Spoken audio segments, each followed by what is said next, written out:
the reason that I decided to build in the backyard, I only had 1 or 2 units at the time when I decided to do that. And honestly, out of all of the units that I had, it was the one that performed the best by far. Like everybody who's on my block, they've owned their house for 30 plus years. And it's amazing, but all they're doing with these lots is playing what I call lawn wars, rather than actually leveraging this space. Because initially, honestly, that was the idea for this whole platform. There are some people who it's like the ROI might not be monetary. It might just be, I have this and now my mom is able to be here and she's helping with my kids, whatever it is. But if it is monetary and you say, okay, I want to rent this out, you absolutely can dig a really good hole into whatever you spent within the first year. What's going on, millionaires? It's your guy Kai Speaks back for another episode of the $1 Million Mind podcast. Here with my co-host Heavy House Jazz. How you feeling, Jazz? You know, I'm feeling great. How you feel about this episode that we about to have today? Excited. I'm very excited to have Miss Precious on. I'm very excited to hear what she's been doing, and just sharing it. Not only with our guests, but I think that the world is going to tap into this one even more. They need to. Oh yeah. They need to. And this is going to be an episode that I'm thinking this is going to be big for so many people, but more specifically like our homeowners, our aspiring homeowners, those who find themselves in these sticky situations that they like, damn, how did I get myself into this? Yep. All I wanted to do was turn my house into an investment, or I'm trying to get some cash flow. I'm trying to house hack. I'm trying to do all the things. And I get hit with these roadblocks. And the guest that we have in the building today, I feel like she brought the sauce and the cherry on top that's not only going to help you get out of the situation, but better understand how to moving forward. But without further ado, I want to introduce this intelligent young woman we have in the building, Miss Precious. She's a beast in the real estate space, a beast in the tech space, and a beast in putting it all together. Precious, tell our listeners a little bit about yourself and how you got started in the space. Yes. Well, number one, thank y'all for having me. Absolutely. I'm so excited for this conversation. So about me, I have been here in Atlanta, Georgia. I'm based in Atlanta. I've been in Atlanta, Georgia for the last 6 years. I relocated here after I finished my master's at Indiana University.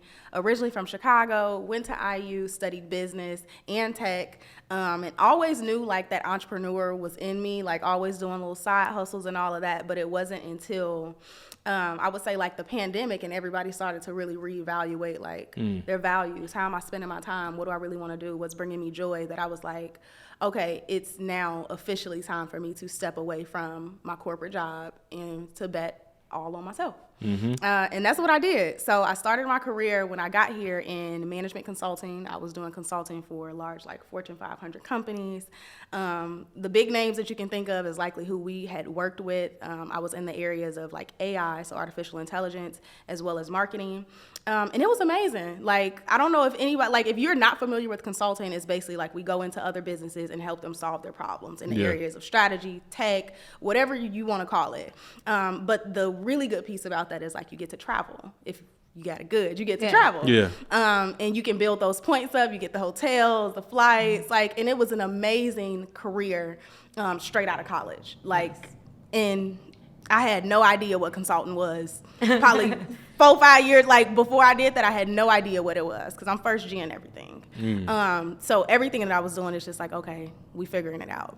After I was looking at kind of the trajectory of, you know, you can climb that corporate ladder, and I'm seeing the folks who were partners, were managing directors, and I'm seeing them in the office late. And it's like, you say you married, you got a family, like, where are you spending that time? Because I don't want work to be 100% of my life. Right. And that was the realization that I came to right around, I would say like 2020, things started to hit the fan. I was still managing my side hustles, and I had started the build for this tiny house in my backyard because I had purchased the property and started to get into real estate on the side. And when all of that happened, and the stress from the job on top of the stress from my side hustles, on top of the stress from trying to, in the middle of a pandemic, work with city officials in these offices, the zoning office, the building permits office, to get this build happening in my backyard, I realized, okay, I got to let something go. And I mean, the easiest thing was that job. Like, I don't want to get rid of my side hustle. I don't want to get rid of nothing I own. No, and that was the thing, because at the time when I officially said, okay, I'm going to walk away from it, like I was teetering on it for a while, like a few years before that. And I had got to the point where I was making more money on the side than I was in my corporate job. And I'm like, well, if anything gonna go, you understand. Exactly. Yes. It's gonna be y'all. So at that point, that's what kind of began to dub me. Like when I bought that first property on the south side, then I put the ADU in the back. That's what kind of dubbed me as like this real estate entrepreneur. And at the time I was already in vacation rentals as well, short-term rentals. And I started basically scaling the portfolio after I quit that job. I'm like, okay, let's go all in, let's scale. Ended up getting to 9 units here within the city of Atlanta. Nice. So 5 of those were corporate leases, the others were houses, and then there was also like 1 apartment as well. And it was good. I mean, until it wasn't. Like you get to a point where it's just like, okay, go ahead, say it again.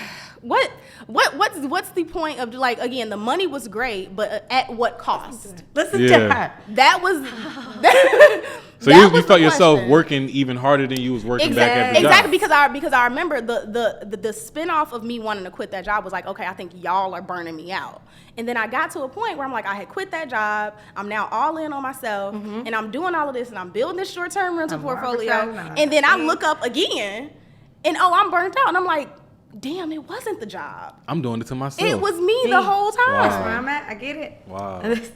So that was a crazy realization for me at that point, that I'm like, okay, if I want something different, I got to do something different. And this is not it, because again, I told y'all I'm first generation everything. So my relationship with money is interesting. It's super interesting, because I remember, like, again, I'm the first one to go to college, get my master's, get this big corporate job. Like, when I got that consultant job, I was making more than a lot of my family members. Yeah. And there was this fear I always had of, like, going back broke. So I wouldn't even be spending money on I would be skimping myself. And my friends would have to remind me. Yeah, that's interesting. Usually it's the opposite. Was she sent by God today? She had to be. Everything is all aligned, it's all connected for sure. We'll be having wine after this, Gwen. Absolutely. So when that happened, and I'm like, okay, it's me burning myself out, that's when I'm like, okay, we gotta switch something up. And I realized that I was building, and the way that I put it, I'm like, I feel like I'm becoming a glorified property manager. Like, yes, I got a team. Yes, they doing, but it's like, it's me that I'm always worrying. If they call it, I got to pick up at night, like all of these things. And I'm like, that's not what I want. And that like flung me into a season where I'm figuring out like, okay, what does success mean to me? Because initially it was like success, it was always like my parents' good grades, you get a good job, you got some stability, you able to pay your bills, and cool. And then at one point when I got to business school, it's like, okay, success to me is like, I want to hit $1 million before 30. Again, why and at what cost were the questions that I started to ask myself. And I started to realize that, that year that I had decided to walk away from AirBNB and all of the stuff, all of the things, I had made the most money I had ever made in my entire life. When you walked away from it, or you made the decision after? I made the decision after making all of that money, then feeling and realizing like, damn, this like literally on the outside in terms of career and financially, it all looked amazing. Yeah, but the feeling on the inside was not there. It did not align. And that's when I realized, I'm like, I don't think for me personally, it's not money I'm chasing anymore. I'm good. You chasing the freedom. Exactly. The wellness. And that's when I started to, because I've always been super big on goal setting, right? And like, okay, like let's do the 1 year, 3 year, 5 year, 10 years where you want to be. I started to shift from goal setting to lifestyle design. How do I want to design my life? How do I want my days to look 5 years from now? Not what I want to accomplish by in the next 5 years, but how do I want my days to look? And if I'm saying that I want to be able to wake up on a Saturday morning at 10 a.m., get a cup of tea, walk my dog, go outside, do some yoga. If I'm saying that is what I want it to look like, are my actions and what I'm currently doing aligning with that goal? Not necessarily saying, okay, well, I need to get to like 2 million by this time in order to do that, because you get there and it's always going to be a moving target. And that's what I started to realize. Like, it was always a moving target. I'm like, okay, I want to get to 100K. Okay, I want to get to 500,000. And then you get in there and you're proving all of this stuff to yourself, and it's just like, I started to realize, and I've said this has been like a theme of the conversations with my friends lately, is me realizing that for a lot of my life, I tended to choose hard. I tended to choose the hard route. I tended to choose the really, really hard goals when it's like, if things are easy, just let them be easy. And if easy is like, hey, get you some digital products, build you a tech company, and that's gonna allow you the freedom in order to do that, what do I need to go ahead and say, okay, I wanna be a billionaire? Does that truly align with what I want? No, it's just what everybody has told me is going to get there. And then you talk to the billionaires and millionaires, and it's like, y'all not even happy for real. Yeah. And I want happiness. I don't want something that looks good. I want something that feels good to me. So that was just a huge piece of me just making that transition, and kind of why people have seen me pivot from here to here to here. Because once I realized that something isn't working for me in my spirit and where I want to go, okay, cool, let's pivot. How can we make this work? It was a great experience. I appreciate it, but let's move on to what's next. So after that, I had stepped away from short-term rentals, and honestly, there was a lot of conviction around that, because I'm like, there are people who, again, like, we can go to any intersection in Atlanta and see some unhoused people. We can go anywhere, and then honestly, in most major cities these days. And I'm like, who am I to take up, like, because I started getting messages from people, like, who am I to take up this space that is like, okay, this single parent, she just trying to get to her job that's probably a couple blocks away from wherever the apartment is, let's say, that I have, but I'm now taking up this space. And even though I'm not like a big corporate landlord with thousands of units, I can still make a difference by giving these units that I have back to people who actually need them. Because my motto when I was in AirBNB was, well, I'm not renting to any locals, and I'm renting to the highest bidder, whoever paying the highest payment, the highest price. And it got to a point where it's like, why? Why? To pad my own pockets. So that's when the shift for me, I started doing social impact consulting. So I did a couple contract jobs, and I realized, like, okay, I really like, working toward a greater mission, a greater purpose. Like, I want to help make some money and do good things, but for a good cause, and not just to like pad our bottom line. And that's what led me into what I'm doing now, basically. That's what led me into what I'm doing now. It's like, okay, this is a major issue. I had created the docuseries around my build process for that accessory dwelling unit in my backyard, and flooded. I started to get flooded with questions and comments, and like, I had no idea, or can you show me, or this is so cool, or I've been wanting to move my aging in-laws in. Right. But you don't want to move them in your house. You want to build a whole separate. Exactly. Got you. Exactly. And when I saw that, or when I saw just the volume of inquiries that we were getting, and how popular just the topic was becoming, I'm like, okay, there's a way for me to solve this issue, or at least solve a piece of it, right? And so how did you solve that? How are you solving that issue? Talk to us about that software or this tech company that you and your business partner have started. Yeah, absolutely. So the company is called GatherADU.com, and it's specifically for homeowners who are looking to build what's called accessory dwelling units. Your average person is likely going to know them as a backyard tiny house. That's what they call them. But the official term for it is ADU. And how we're doing that, so our software allows homeowners who basically have that question of, can I do this? Because that's the main question. You might see it on YouTube. Everybody's seeing it everywhere now. You see the ads, you see the Amazon sheds. But most people approved in California, exactly, all over the state, all over the state. That's no question. They've had it on lock this whole time. They've been had it on lock. Yeah, we've approved. I'm glad. Approved it a long time ago. Exactly. I'm glad it's finally cascading across. But our software answered that question for your average homeowner who doesn't know. Okay, is this something that I can do? So you're able to go on our website, search your address, and when you search your address, it is then going to check your zoning and your permitting data to determine whether or not something like this is possible. And when I say accessory dwelling unit, it doesn't have to be like your backyard tiny house. It could be you want to convert your garage into a separate apartment. You want to like add some space on top of the garage or something. All of those are considered accessory dwelling units. So it basically just helps those homeowners to, number one, answer that question. If you can, then our software, we have a back-end software where it helps you to plan and actually manage that build. Because typically it's over the course of about 6 to 12 months. You're working with a number of stakeholders in order to make it happen. And then honestly, there are just a bunch of factors, especially up front. We say that we like to help with what's called pre-construction planning. Homeowners love to choose like, okay, this is the color I want. This is how I want it to look. But there's so much You gotta do before you even get exactly there. before you want even all get those there. big things, yeah. And we're helping with everything that happens before you get there. So actually designing the structure, getting any type of land surveys, architectural plans, site plans, working with the city to submit a permit. And is it like a checklist or a timeline that they're looking at? It's a checklist with a whole journey where it's kind of, it's like an interactive. So you can go in and where you are within that checklist, you're able to actually complete that step so that you can like know where you are within that process as well. Right. That's and know solid. what you have to attack. Right? Exactly. In 'Cause line. that's So you're the not out of question. line. That's one of the biggest things about building, right? And that me just as a developer, always. People don't finish because they don't know the process. Yes, they don't know the next step. You can they don't just know know the the whole process and actually trade it out. I mean, you can get it done, but if this is a real big help to people, this Yeah. is like, hey, you got a lot more finishers and a lot less houses that are just out there not being constructed appropriately or in the right time. Exactly. helping with And the I think housing crisis. the realization for me, it was when I came, because I told you I'm from Chicago, and Chicago is not like I came to the South.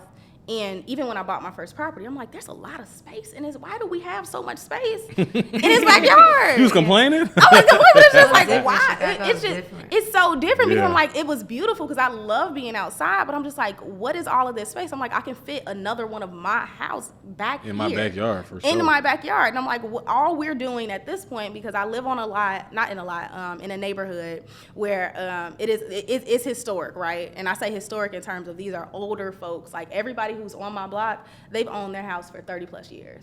Older, like black folks. I love this. And it's amazing, but all they're doing with these lots is playing what I call lawn wars. It's like they get out there, it's time to mow the lawn, and if one person see one person mowing the lawn, They you come best out and mow believe the they lawn. out and they about to get theirs together too. And it's like that's all we're doing rather than actually leveraging this space. Because initially, honestly, that was the idea for this whole platform. It was like, how can we get these aging seniors who have all of this space that they don't need and they cannot manage to, figure out how to baby better boomers. utilize, exactly, like downsize, and then we can utilize their space. But you don't have to lose the property. Exactly. Like the crisis that we've seen in Black history over time. Yes. And so I love this, Precious, that you're attacking something that has been here with us for a long time, and then also something that's very current and just across the board. It doesn't matter whether you're Black, white, Yeah. Asian. There is no color on, hey, it can be a hard time. Yes. How do I tap into my equity? How do I Yes. tap into helping my parents or my college student, and I still want my life Yes. back? Yes, so 100%. love this. And it was and there were so many factors that kind of played into it, right? Like this aging seniors piece, but then also like we talked about the multi-unit piece, right? Like everybody wants to buy a multi-unit, and I remember that was my goal.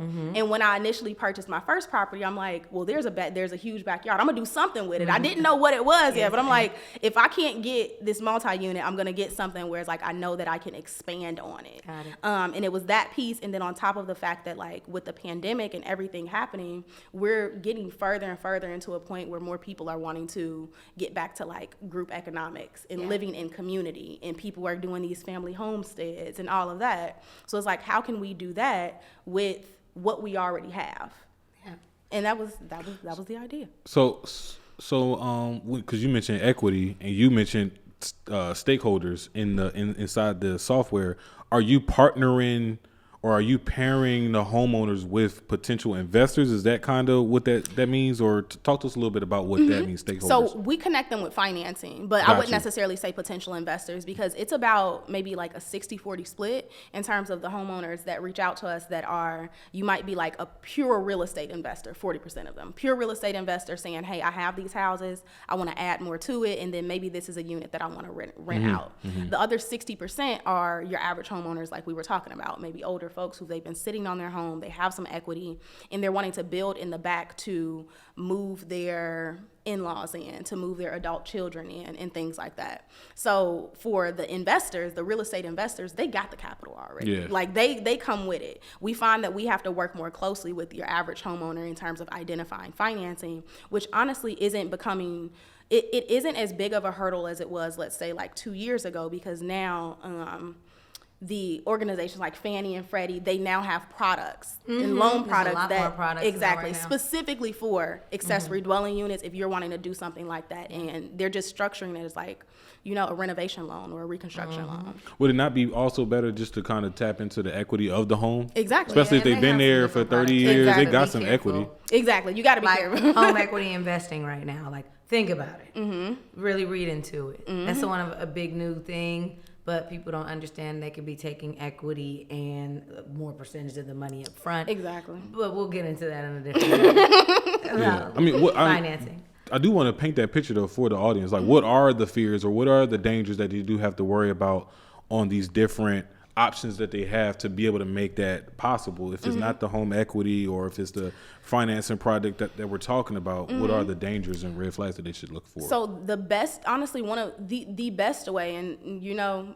it isn't the best way, I will say, is tapping into your home equity. That's going to provide you with, I guess, like the quickest, the most seamless process, because what I find is some of these homeowners as well, what they're doing is they're going to banks and trying to get a loan, which I'd much rather you just tap into your equity. If you get go a home equity line. Exactly. You're only using it on what you borrowed. It's simple. I agree. Exactly. Or, and then when you're getting this separate loan, again, it comes with this separate interest rate that you're also going to have to then buy into and pay into. And if you are somebody who you have equity in your house, it's likely that you have a lower interest rate than what they're offering right now. Yeah. So you're about to be spending even more money. And if you don't have a mortgage at all, just do a freaking refinance. Don't pay. I mean, not like that, but don't pay the interest on it. Exactly. You have a low mortgage, but I mean, hopefully somebody's moving in and you're building something for a purpose. And the piece that we're also doing as well, because there are folks who they reach out and it's like maybe they are wanting to do this for a business, but this is one of their first ventures or something.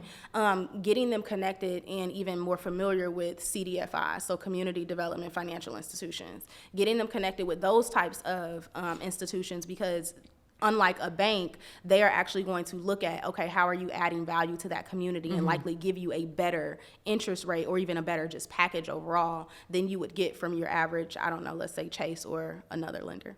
What do those look like? What? Community development financial institutions, like as opposed to like some big box bank like Chase.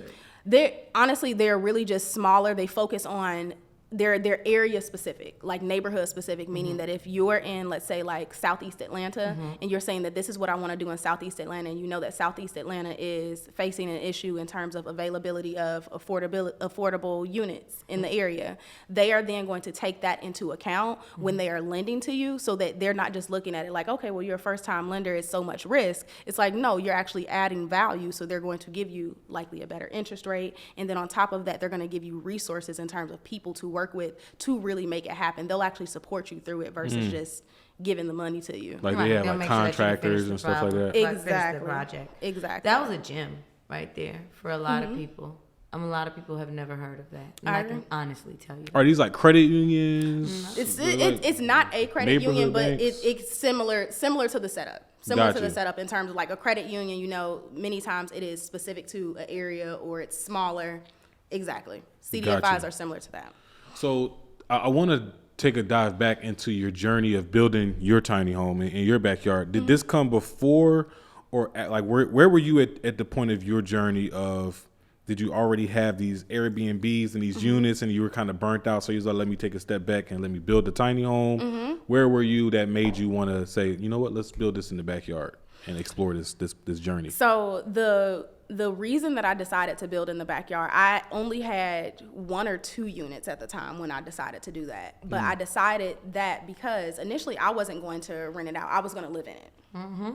And it was a way for me to more safely, questions. it was a way for me to more safely rent out the larger house, the primary home that the lot sits on. And then I was downsizing in the back. And then on top of that, eventually in my head, I was like, I'm going to get back to traveling for work and all of that. Yes. It's the perfect little setup. Yeah. But God said more. exactly. God said more. God said more. And at that point, like the moment that I finished it up, especially with all of the issues that ended up happening. You can watch it all in the docuseries on YouTube. But after that is when I had decided that, okay, no, we're going to give it a shot at just renting this out. And honestly, out of all of the units that I had, it was the one that performed the best by far. The tiny home. Yes. Wow. What about it do you feel like made it perform so well? I mean, number one, it's a trending search topic for so many people right now. I would say that. I mean, it's the average person. They need to know this. Short-term rental, everybody can't do it. They can't even fix their mind around it. But in ADU, I have a house. Mm-hmm. I can build that. My husband can make a cabinet. Come on. Yes. But what made it so successful though? So popular.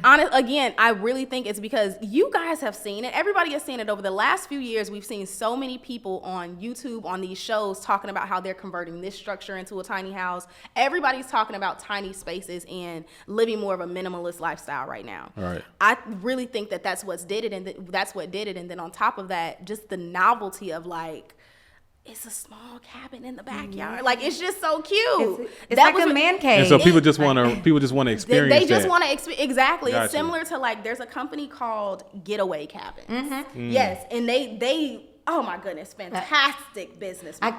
I don't want to talk about it because it's like, man, okay. They have a fantastic business model. I do have to give it to them. I've stayed in one myself and I'm like, oh, this is it. And they just take literally like a plot of land just out in the outskirts, and they just put a bunch of they convert shipping containers, small shipping containers, and just put them on there and rent them out for the weekend, and it does amazing. Mm-hmm. They're literally at least $100 to $200 a night. Wow. For each of them. And that was the similarity, right? It's like so many people are into these like, I don't know, just alternative ways of living now that it just did well. And I will tell you, I had the gamut of people staying there, from like construction workers, like tall men that were like, hey, I'm gonna check it out, to small families, to couples. Like, it did really well. It did. And then That's again, dope. because it's like, it's cute, it's a tiny house, it's a unique experience that you're likely just not gonna get at another Airbnb. It allowed me to upcharge a bit as well. It's like you can be in the backyard. I got a little fire pit back there if you want to toast some s'mores. It's a totally different. It's like being able to have the experience without having to like drive super far and do certain things, and even just that. I love it.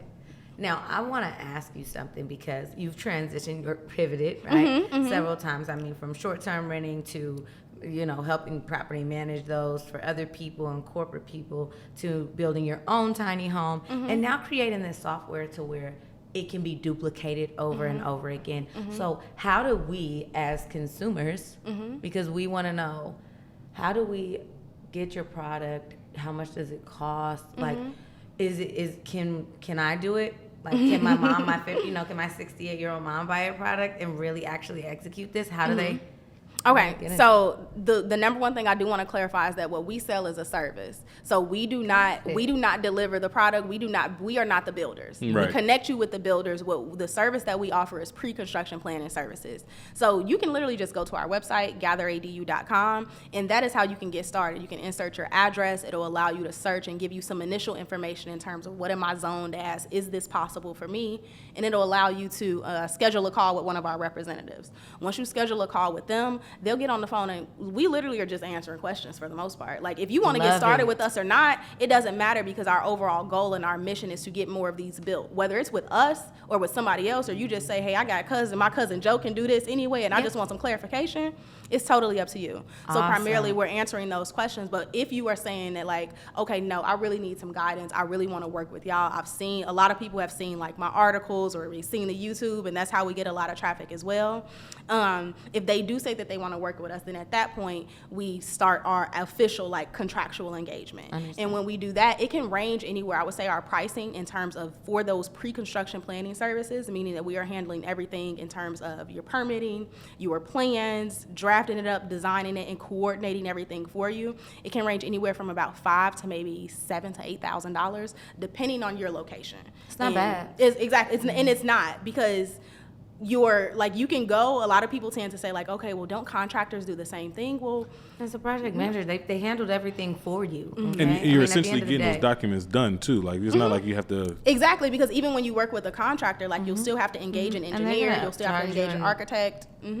I'm telling you right now, I'm a builder. I build a lot of stuff. I don't think that is bad. And Yes. for you to actually finish on something that's such a low ticket item to build, that can actually bring you back that same amount in 1 year, I think that it is an awesome investment. And that's the piece. Go ahead. That is Let's the talk piece. about return on like investment. if you want to get your ROI, because there are some people who it's like the ROI might not be monetary. It might just be, I have this and now my mom is able to be here and she's agree. helping with my kids, whatever it is. But whether your ROI is monetary or not, and if it is monetary and you say, okay, I want to rent this out, you absolutely can dig a really good hole into whatever you spent within the first year. You really can. Depending on your clientele and what your marketing is, you really can. And that's what I always say. The marketing is the biggest piece to determine how much you are going to be able to attack that ROI. And your location. I mean, if you're in a killer location that people really want to come to, you got snowbirds that want to come, but they can't even afford it to come in certain places like Arizona. But I'm serious. Yes. This is a really cool thing that you've created. And it's going to help a lot of people just from that person that could be possibly losing their house with the freaking 401k just bucketed up over there. And they can use that to that person that's really rich and they're like, oh yeah, we want to do this is another way to run the play again. Yeah, just run the play. Or my husband's in there all the time now. Exactly. Like how you said. And that's the piece, is like whether you want to use it for other people to rent it out, whether for your family, and then on top of that, the piece that we always like to reiterate to anyone that we get on a call with it is the way that you use it can change over time. This is a whole a whole partnership. Meaning that person that's going to buy their first time. This is me. I love to put things together. I'm gonna sell you because you deserve to be. Thank you. It's something big. I'm serious. I build scope of works, spec lists, all of these things. It takes a lot of time. Yes. And anytime somebody get on the phone and they say that, oh well, I know somebody, I'm gonna just do it myself. It's like, okay, go ahead. Yeah, references to know a great builder. Okay, okay. You're buying into a lot. But one problem I think it really solves too that a lot of people don't take into account is we're having this huge migration back down to the South. Yes. This is a perfect business model that puts the people that are traveling from Chicago, from Philly, from New York, and they don't know, they ready to buy, but some people just want to test out the area first. Yeah. You get to provide, an area for somebody to rent while they figuring out, how they want to shake before they buy their next house or, really plant their seeds in the next, area that they want to live in. Let's just say that Precious came out with a great product, and it can be used on every platform, Everything. from a first-time home buyer to an elderly person to a very luxury rich person to a person that's on their last. Yes. And they just want to save their home. This is a game changer. It's a game changer for a lot of people, even builders like me. I'm just being honest. And we're super excited. We're super excited to continue to iterate, because right now it's like we are working with homeowners in California and Georgia, as you know. Yep. This is everything that we're doing is very, very place based, and it's dependent on what your local regulations say about that. And right now, again, with the conversation changing, and I just read a New York Times article where they were talking about they're now calling the time that we're in now similar to the Great Depression. They're calling it the Great Compression. The Great Compression, where it's because everything, inflation is so high, prices for homes are so high, people are buying smaller. They are they are literally developers now building tiny house communities, communities of cottages. Everyone is going smaller, and whatever side of the fence you play on in terms of whether or not you think that's good or bad, it's up to you. But the truth or the fact of the matter is, it is happening. So now what are you going to do about it? Yeah. And I feel like you found a great space in it, because basically you took yourself out and said, hey, if you want to do it, no matter how you want to do it, use this to get there. Yes. Right? To help you to make less mistakes, right? More efficiency. Less mistakes than me, please. Right? I get it, and I've been there, right? Even learning to build, and you're like, oh man, that contingency is out. Yes. That's gone. I'm done. Sheetrock, here we go again. Wasted materials. Whatever, Foundation wasn't even built on a solid foundation. Let's not talk about that. And you mentioned iterations too, which I love because it plays into, again, the pivoting, the homeowners kind of changing their perspectives. Like you said, it can always change on how you want to use it with time. But for you, for the company, what iterations are you excited about? Like things that might be changing because of whatever regulations you're seeing that are happening, or the needs of like the homeowners. What are you excited about that may be changing in the near future for you guys? So for us, we have from the very beginning also toyed with an idea of having a marketplace just overall for people to use to connect with great builders, great lenders, and great manufacturers who are within this space. Because I mean, we have our list, but it's like if you're able to go on our website, regardless, again, if you work with us or not, and you're able to go and search if this particular builder or this particular contractor or manufacturer is really specialized within this space, and you can see, I don't know, their recent work, their recent reviews, that type of thing, and they're coming from, let's say, a vetted source like us, because I do say that we are vetted, like we are vetting these people through and through to make sure that they can do what they... Because it's a lot of people who think they can just because it's a tiny house. And it's like, well, I did it on a big scale, I can do it on a small, and it's like, it's still not the same thing. But that would be the piece that I'm most excited about, is like a marketplace where homeowners can self-serve and go out and go ahead and just reach out to the people that they need to go ahead and do. Because we only have so much capacity in terms of like the clients that we can take on a day-to-day basis. But if you're able to go ahead and we're able to still help you, and maybe that is for a small charge, maybe it's still free, I don't know. But if we're able to do that, and then you can go forth and at the very least have the stakeholders that you need who can help you, you're golden. Like, because those people are going to be the ones who can also tell you the steps if you don't end up working with us to do it. I love that. Yeah. I love that. And then going back, so while we're on the topic of iterations and pivots, you mentioned all the different pivots that you've had to make before you got to where you are now. Talk about the mental wear or the mental preparations you have to make before making a pivot, like the amount of energy it takes to switch from one thing to the next, because a lot of people can kind of like can close off when it comes to having to make those huge decisions and these, revert to a whole different direction. What advice would you offer people who are facing that same struggle? In terms of pivoting, if you're facing a struggle in terms of, okay, do I pivot or how do I even pivot? I feel like a lot of the time our uneasiness, our anxiousness, the stress tends to come from the unknown. And I feel like with both decisions, like where you are now and where you're wanting to go, you need to take into account all of the considerations. Like, how is my lifestyle going to change? How is the money going to change? How I'm spending my time going to change if I decide to make this pivot? That would be like number one. You just need to consider all of that when it comes to it. And then on top of that, like, I want to say just do it, but I feel like that's... I like when you said to surrender. Like, and that's I have a friend right now that's closing up like a packing and shipping store and whatever. And the big thing for him is, God, all my clients are coming in and they don't know I'm shutting the freaking door. And even though he's transitioning, it's hard. Yeah. You have that surrender word, like that inner. Remember you said the inner is always bigger than the outer? Absolutely. It's that inner thing that controls your mind. And that's because many times we're looking at, like, if you're looking at a pivot and you're figuring out, okay, well, I don't want to do it because maybe these people will think this, or maybe, like, I'm going to let this person down. Again, all of that is secondary to how you feel on the inside. If you are not good with where you're at, if you feel like, okay, this is a definite pivot that I need, you need to lean into it and you need to do it. And I think it goes back to my point of whenever you are considering some type of like a pivot, and a pivot is a hard decision regardless. So when you're looking at hard decisions, look at how you feel. And I hope this makes sense, right? But when I say look at how you feel, I pay very close attention to the things that I'm doing, the people that I'm around, all of that, and how it makes me feel. Once I leave that space, once I leave your aura, do I feel exhausted? Do I feel like, that was kind of weird? Or even at a job, right? Do I feel like I'm just so drained when I leave?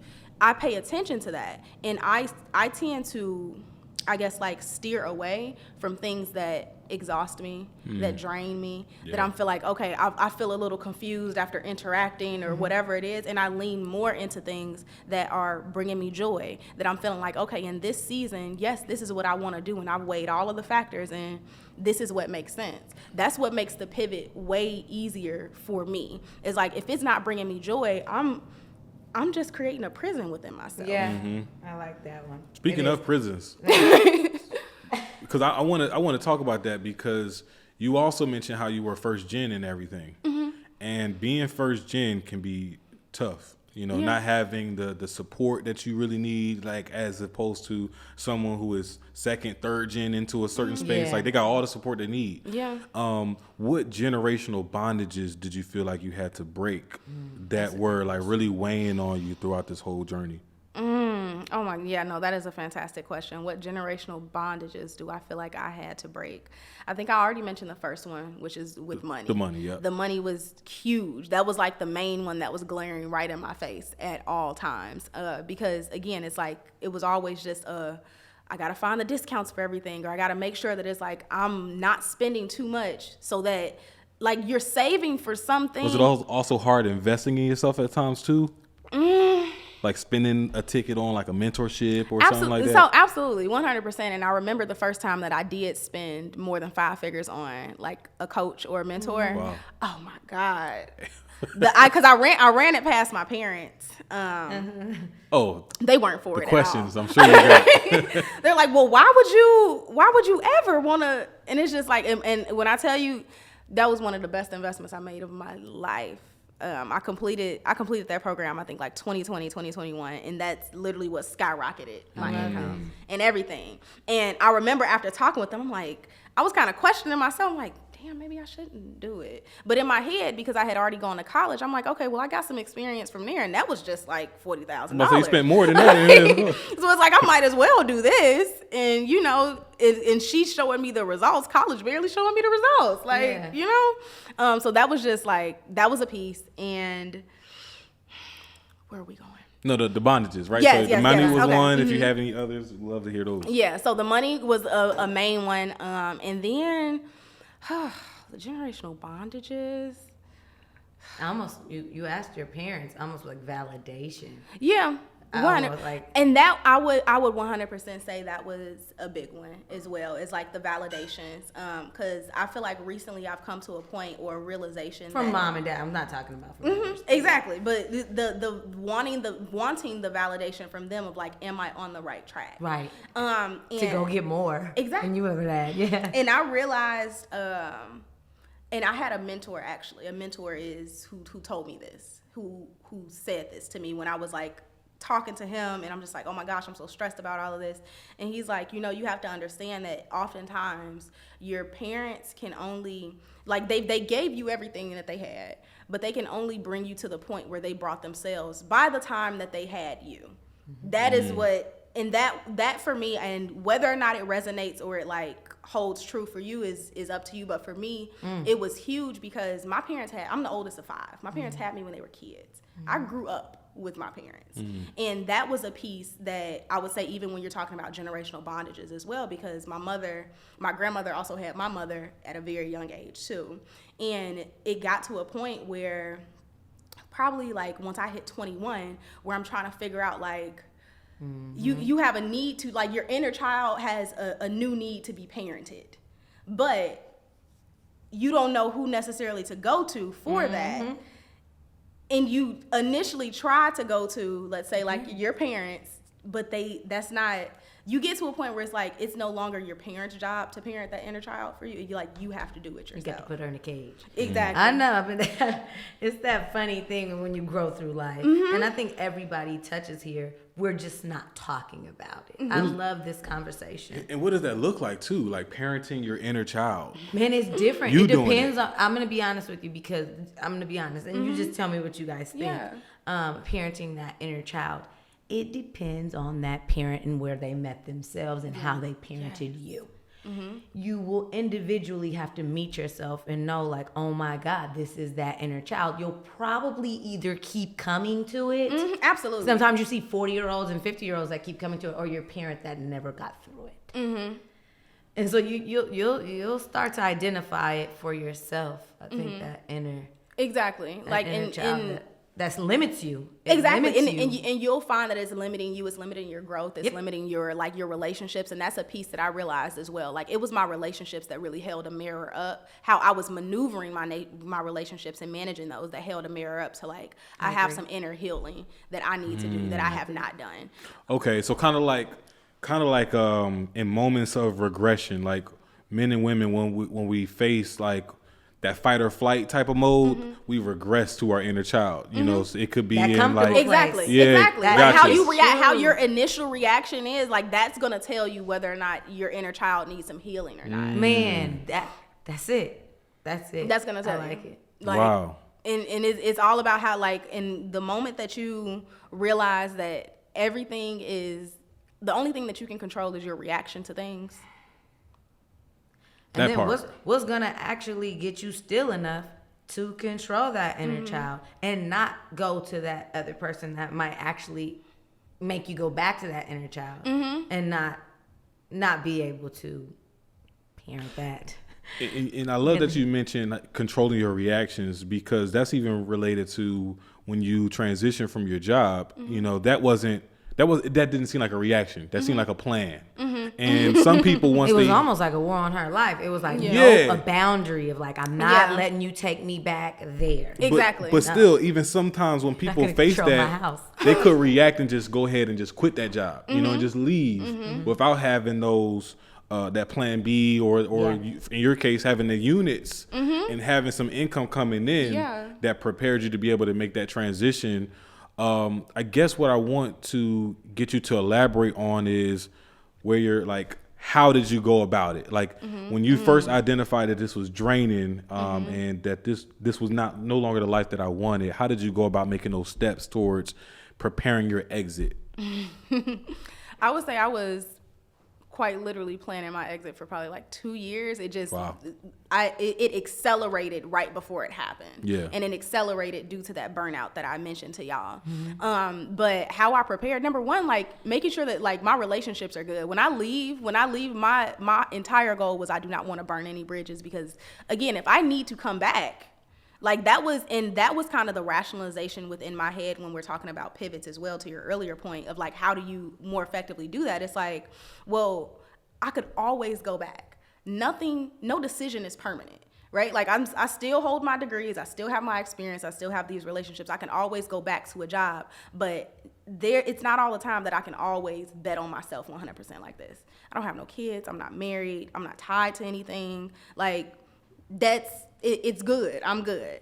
And then from that point of, I guess, pivoting, your other piece was, what was the most recent one? The most recent question. Of the pivoting? No, or just not even pivot. Preparing for the exit. Exactly. So when I started to experience that burnout, I'm gonna be honest with you, I ended up taking a couple of weeks off of work because the burnout was so heavy. Like I really just needed to like clear my head. And once I did that, that's when I figured out a game plan. And for me, my game plan was, since I was already overstressed, and my job was seeing this. They were like, they knew that I was building this tiny house. They knew that I had all of this stuff going on. I never really hid any of that from them. And they accepted that. But the way that I was able to plan for it, number one, was making sure that I have that, like I had stocks and I had savings and all of that to fall back on. And that, it speaks to that good corporate job. So I will acknowledge that privilege as well. It's like I had stocks that I was always willing to cash out, or if I needed money, I was able to cash those out. But then in addition to that, I ended up taking FMLA. Because again, and I don't. Well, you were stressed. Exactly. That's what I'm saying. I was stressed. And that's the piece that I want to be clear is like, I was planning the exit in terms of, okay, I know I need to do this at some point. I need to set my ducks up in a row. But by the time that it got to the point where I made the decision, it was accelerated to the point where I honestly don't feel like I was in the driver's seat of it. It was like, it was something that I needed to do. I was already stressed from work. I had took the weeks off. And then like, I think one of my managers had mentioned FMLA. They're like, if you need it, because I had to go to a psychiatrist. That is how stressed I was. Yeah. Like I ended up being diagnosed with anxiety, PTSD. Wow. And it was an insane period of time, because again, there was so much going well, like on the outside. Nobody knew. But you're still only one human though. but that is how I did it. And I think once I was able to do that, because FMLA then gave me like paid time for a week to where I exhausted my PTO, and then I used the time that FMLA gave me. And at that point, it was like it was a smooth transition. I'll be honest. Like I don't have any other advice outside of that. It was just a smooth transition from because I was already off work and I was already taking that time to rest my brain, that it was like, okay, well, this is the best decision that I need to do. And you mentioned too, the weeks before the FMLA, you took that time to plan. Mm-hmm. So it sounds like the planning is what gave you the freedom to have that smooth transition as well. Yeah, like I didn't just like get mad, upset, because I remember there was a point where it's like something happened at my job, so I'm like, y'all know I have all of this external stuff going on, and you on this call saying happy Monday, like asking, it just felt very but I remember there was an experience that did happen where I could have reacted, like my inner child could have reacted and been like, F this, I quit this job, like they don't understand, none of that. But I took time for myself. Having mentors, I would say as well, helped greatly. Having mentors in that space that kind of pulse checked me on, okay, are you sure you're ready to do this? And even when it's like, speaking to your point earlier around validation, because this is something else that I had brought to my parents, and I'm like, what you think I should do? Should I quit the job? Similar to the point of like, should I spend this money? A support system. Exactly. So I'm seeking that validation. But what I found, I would say in the last couple of years, that anytime I am asking a question, again, seeking validation is like inside, I already know what I need to do. I'm just looking for somebody to say, because regardless of what they say, I'm gonna do what I want anyway. I understand. But it's like, I'm looking for somebody to validate, like, okay, yeah, you think I should do it too? Okay, cool, I'm on the right track. And then that's it. When really it's like, if you just start to, a big piece of what kicked off during that time period of burnout as well was I got back into like consistently journaling. And that is when I realized, I'm like, I have the answers inside of me already in terms of what I want to do, who I want to be, where I want to go, and whether or not I need to make these decisions. And I'm not going to say stop altogether, but it's like I had to slow down on having these conversations with everybody else who is like, you're not even in this space. You don't know how it feels. They not you. You're Yes, just not. I agree. Yeah, they not you. And when I realized that, I'm like, I am the only one who is going to know whether or not this feels right to me. And once I started trusting that, I mean, it all went up against surrender. Yeah. I do have one question. Let's go back. We don't always want to go back, but there are a lot of people. So, for example, even myself, like that short-term rental game. Like for me, I'm like, I tried it. It was great. That wasn't like, that's not where I am. I love developing. I love buying and holding. Yeah. Multiple units. And developing. But short-term rental was great. It was cute and dirty. It was cute. What would you say to that person that's still there and how to pivot or transition out of there the most seamless? Look at her eyes. My God.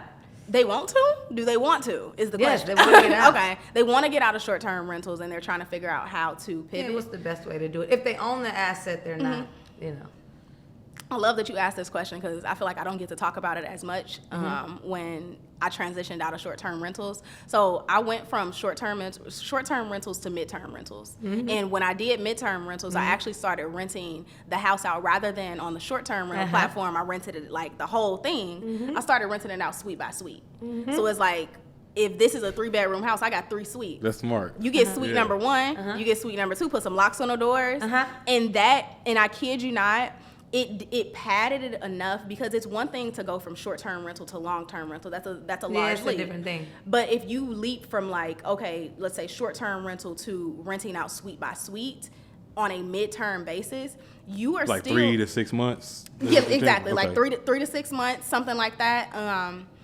When you do that, it's not as heavy as a hit to your income. Because that's the major piece that that's what keeps people like in a chokehold with short-term rentals. It's like, well, the money is so good, but again, I would also urge you to ask yourself at what cost. At what cost? At what cost? Because if you every time it's time to check out, it's like you scrambling across units trying to clean this and put sheets on the bed and That's all of that. time. Your cleaners aren't reliable. Again, Damage, at what it's just a cost? lot. Yep. And Time is the biggest asset you have in this life. And I always love to buy my time. Yes. Let's just go back to this whole building tech amazing piece that you've created. You are helping so many people with the business of time. Yes. Yeah. And so I think that just wanting to bring that back out of short-term rentals, because I think that the midterm rental thing is a really smart It's thing. it's an amazing play. Midterm rentals, and then even if you do still, like, some people still do short-term rentals and they still do like a suite by suite or a room by room. You can do that, but figure out what, like, massage it for what works for you. I feel like there was a point in time where so many people were jumping into short-term rentals and everybody's now teaching Airbnb and how do you get started, that everybody was looking at one linear way to do it. But you can run the play however you want to run the play, what works for you. And I found that what worked for me, like renting out room by room, that is something I will likely continue doing, like further into my real estate journey. Question for you. So, you say rented room by room. Well, like even for me, like I've done it where it's like, hey, just that medical field, nurses and all that. Yeah. I didn't find that to be too lucrative. Reason being is because I'm in the healthcare field myself. We don't like it. We don't want to be with other people. Yeah. Unless it's super cheap. Because I tried out, so I tried out marketing on Furnish Finder, and it was, I didn't really like it. So my sweet spot is students. Love like it. undergraduate or graduate students. I prefer graduate students personally, or upperclassmen, but that is my sweet spot, especially when you think about the city of Atlanta. It's true. That's where I It's started. a concentration of so many colleges and universities. And again, like these colleges and universities, especially when we're looking at, let's say, like the AUC, many times being on campus or even near campus, it might not be the best neighborhood or it might not be the best lodging options. So if you're providing a suite that is like, this is in a house, you got autonomy, they'll go for it. Their check is gonna come. Exactly, their School refund provides check. it. When I first got into real estate, I was right there by Mel's college. Got it, love it. Yes. And they want to pay their stuff, like they want to finish college. And my students, like the students that I've had, especially since going room to room, I only do students now, and I never have an issue. I always get my money. Yeah. Not They're willing. They're willing to be with they know their situation. They know that they have to have a roommate. Exactly. And they have it good. It's better than being in a dorm. Of course. You know what I'm saying? Shared showers and all of that stuff. Right. You can't have a hot pot. I mean, what? Yeah.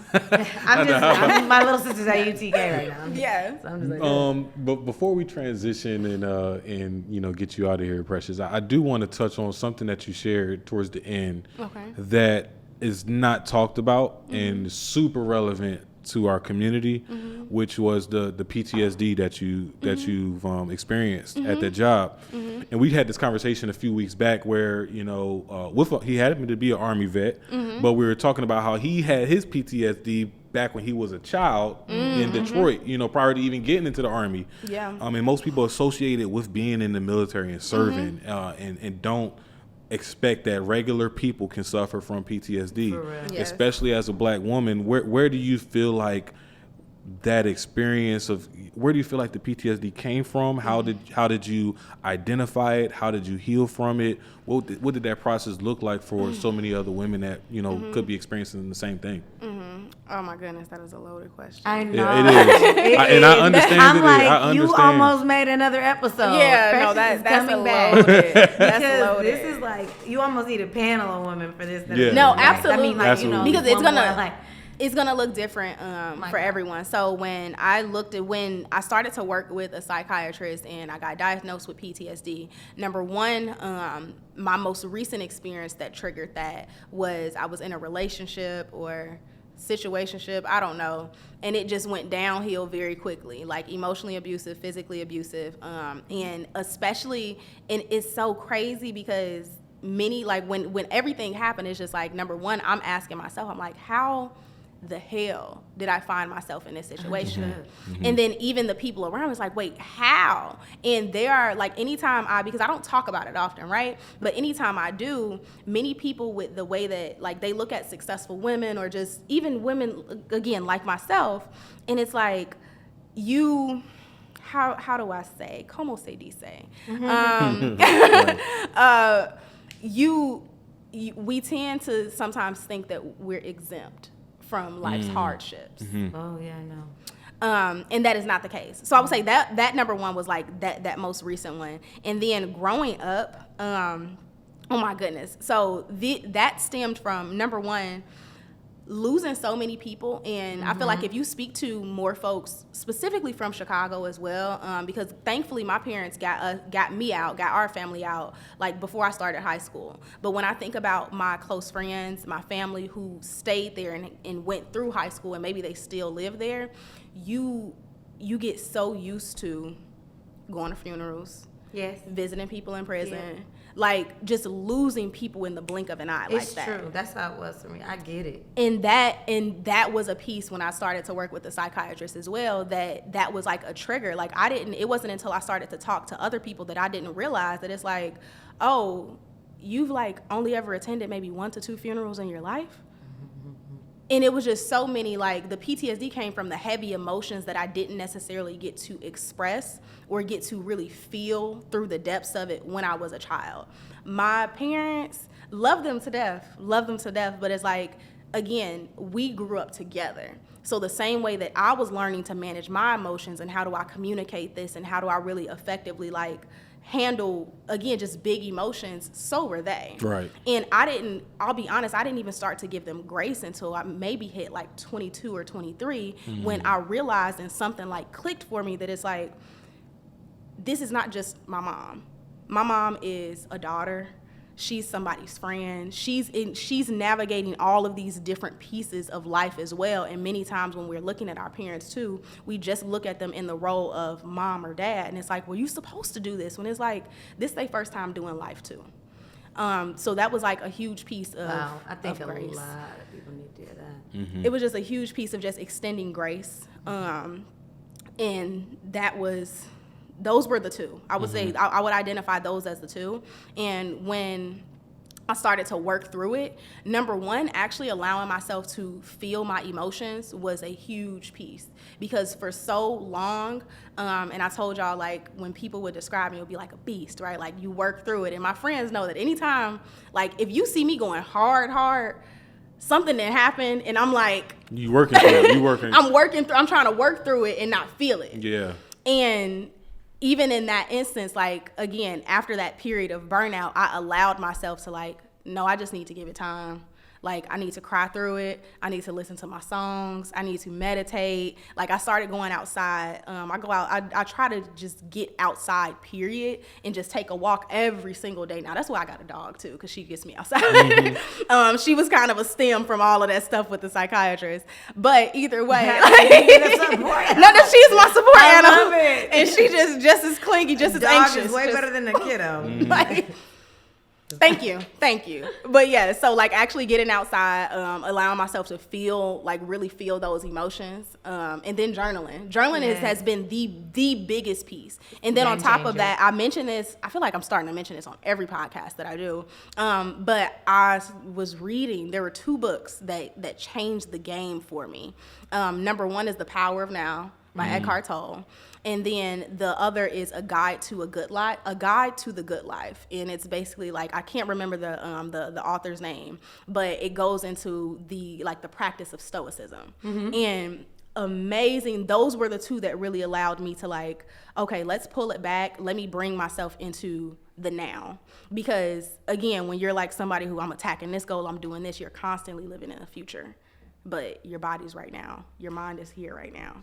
And that's the piece. And then journaling as a daily practice allows me to bring myself into the present moment and really feel my emotions. Like, that's a prompt that I do. It's like, right now in this moment, how do I feel?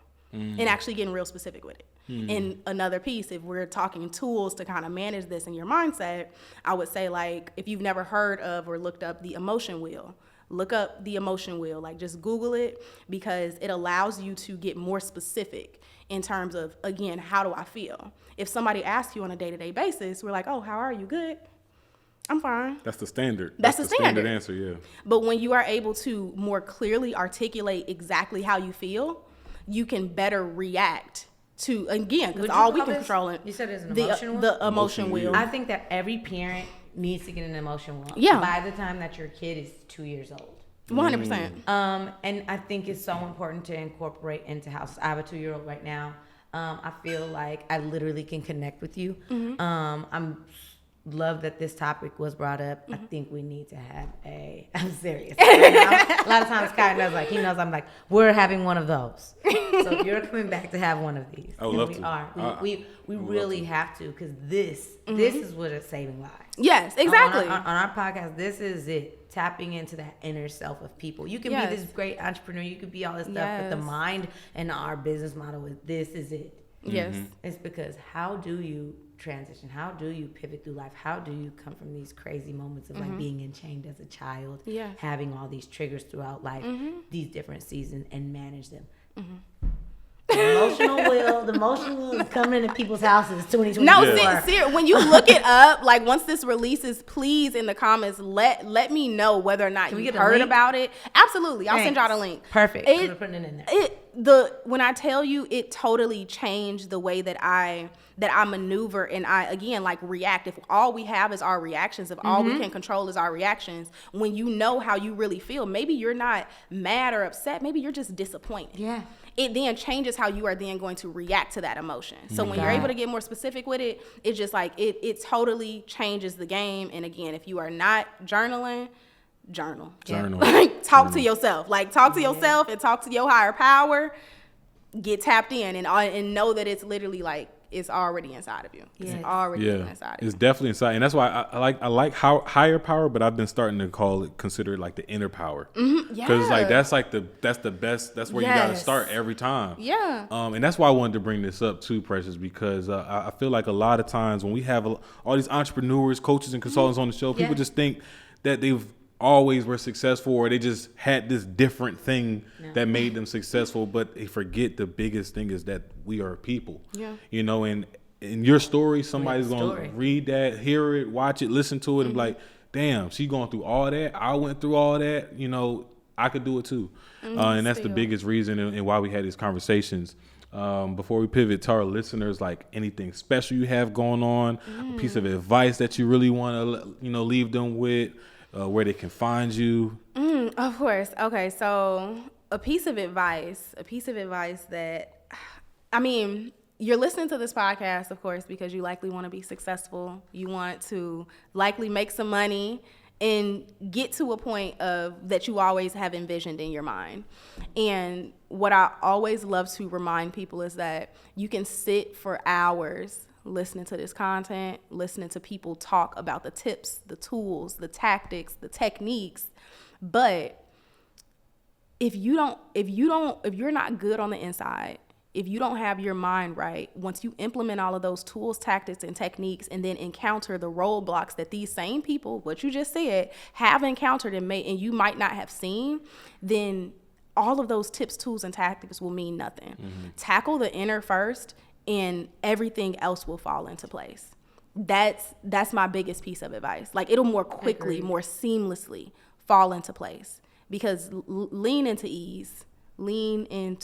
Choose the soft life. No, I wouldn't even look. That's a whole nother episode too. Right. But I agree. I mean, lean into ease. Yeah. Choose the soft life, not just for women, but for men too. Yes. Surrendering is a universal thing. Yes. Ms. Rush just brought that word, and I just want to just leave it there. Like surrendering. That's where we drop it. And whatever, I'm serious. Surrendering in whatever problem you have right now. A lot of times you will get to that next step. Man. When you just surrender, when you just let it be, let it go, you and control what you can. You control what you can control. Control what you can control, and don't focus on the things that you cannot control. And that would be my greatest piece of advice. Yeah. You can find me if you want to have a conversation everywhere. Precious Price, just Google Precious Price. I think all of my profiles will pop up.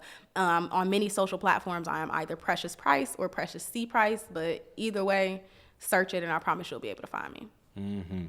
She's Googleable. You can find her. Yes, go ahead and tell our guests again, what's this great company that you've, great service that you've put out? Absolutely. Gather ADU. GatherADU.com is where you can access information in terms of getting started with your own backyard accessory dwelling unit build, or if you just want to learn more information and figure out, is this as good as people say it is?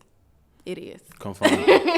For sure. We'll make sure we have that resource in the description as well, in the bio of this video. Jazz, how you feel about today's conversation? I feel like today's conversation was awesome. It was a great balance of real estate, but also just that whole inner piece of allowing yourself to know who you are, when to move on, Yes.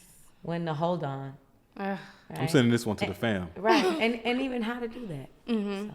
Yeah, like I love that. There was a bigger piece here than just that, but I like the fact that we could give to the world today. I mean, seriously, in my aspect, my perspective, I'm really big on what Miss Precious is big on. So yeah. My cup is full. Thank y'all so much. Absolutely. My cup is full as well. Like I said, you provided so much value. Precious, I appreciate you joining us on a Sunday. Yes. You know what I'm saying? Spending your time with us. And I just want to appreciate you. And I always want to appreciate our guests tuning in every single Monday, tapping in with us, leaving those comments, sharing the videos, to our millionaires that are watching this and you feel like you got so much value. What I want y'all to do is hit that share button and send it to your family and friends that you feel like will also get value from this as well. Those homeowners, those future homeowners, getting ready to be homeowners this year, That's whoever. a strategy. Yeah, Straight into equity. You already got to build. You already got the process of building too. You can literally pitch it to the lender. Let's go. Exactly. Let's get some more homeowners. Come on. Let's go. Chop. Call Precious. Let's go. We'll help you out. And let's talk. Let's do it. We can put it together. Don't just look at the duplexes. I'm telling y'all. Nah. I'm telling. And they're hard to find nowadays anyway. So. Exactly. You wanted that house. You got 3 kids. You don't want that next door neighbor. I've been there already. Trust me. I can tell you about it. Just hit us up. Precious house too. You don't want that. You want it her way. And it's so funny about the timing. Like me and my brother-in-law was already like we the ones in the family that really want to see the family do well. And we've been talking about like, let's get some land. Let's set this up, set that up. It's like, okay, let's get some land, get a big house, and then get some ADUs that we could put on there. So we definitely gonna be in contact. So Precious, again, I appreciate you joining us. I'm your guy, Kai Speaks. You just heard from Heavy House Jazz. Make sure y'all like, comment, and subscribe if you haven't already. See y'all next week. Thank you.